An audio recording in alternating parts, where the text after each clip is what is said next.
Hey everyone, it's Colin, how's it going? There's continued demand for ways to hook up retro game consoles to modern TVs while getting the best picture quality. Often though, they can be complicated to set up. So this time, let's look at a device that's anything but.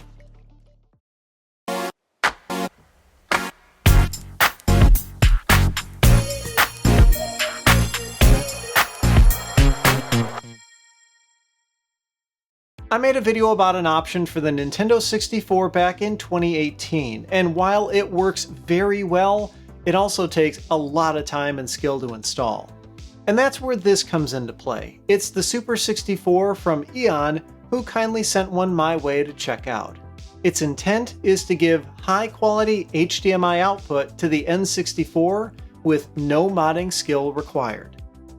The Super 64 is a small module with a familiar Nintendo AV connector on one end and an HDMI output on the other. Installing it is dead simple, just plug it into the console. Really, that's it. It doesn't even need a power supply since it can draw what it needs directly from the N64 itself. It upscales video from its original 240p to 480p at 60 frames a second. A few games support resolutions around 480i, and the Super 64 will perform deinterlacing for these.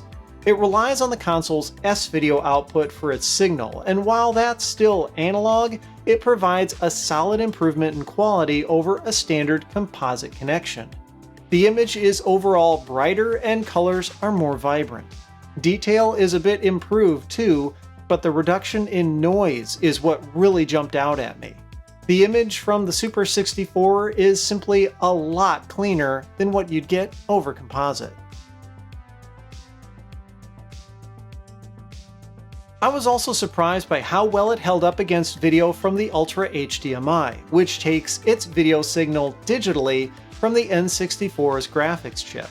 There's clearly a bigger difference going from composite to the Super 64 than from the Super 64 to the Ultra HDMI.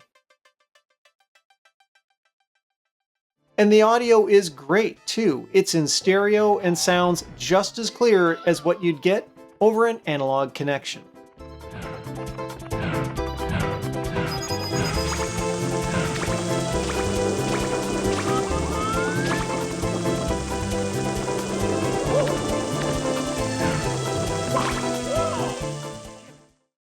EON advertises the Super 64 as being lag-free, and while there's always gonna be a tiny bit when you're using HDMI, I never found it noticeable. Game controls feel just as responsive as they did when I used my N64 with a CRT TV back in the 90s. As simple as it is to install, this thing's also simple to use. In fact, there's only one option, a button on the side that turns on what EON calls slick mode. It's meant to smooth out the image and reduce the pixelation that can sometimes be pretty harsh in N64 games. It just looks like interpolation to me, honestly, instead of the simple pixel doubling of the normal mode. I think it's one of those things that'll come down to personal preference and probably works better on some games than others. But it's also worth noting that every time the console's turned on, the Super 64 defaults to normal mode, even if you had previously left slick mode turned on. Now, I know what you're thinking. It has a Nintendo AV connector on it. Does it work with other consoles?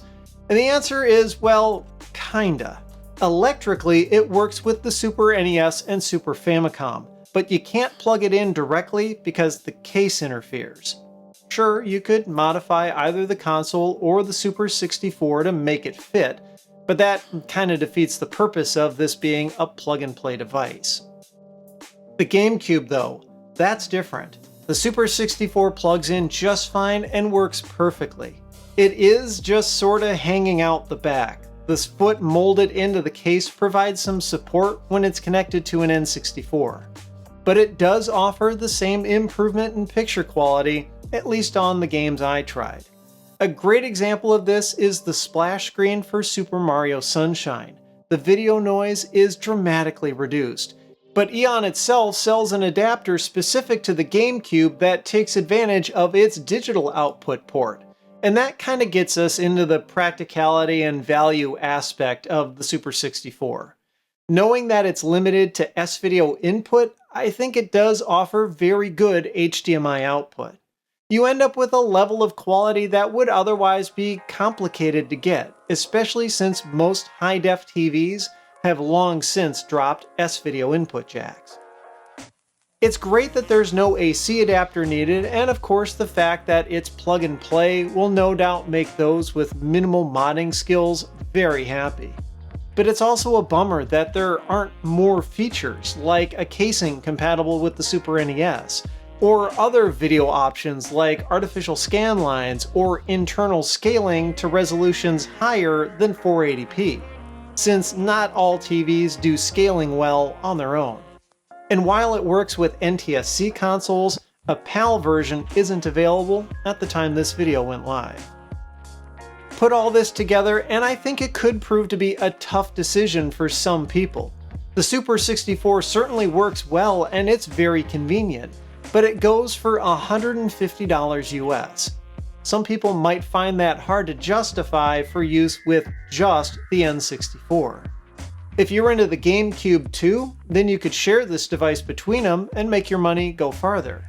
But ultimately, whether the convenience is worth the cost, well, I'll leave to you to decide. Thanks, of course, goes to EON for sending along a Super 64 for this review. As always, I'll include a link in the description. If you liked the video, I would appreciate a thumbs up. Be sure to subscribe. You can follow me on Twitter and Instagram at ThisDoesNotComp. And as always, thanks for watching.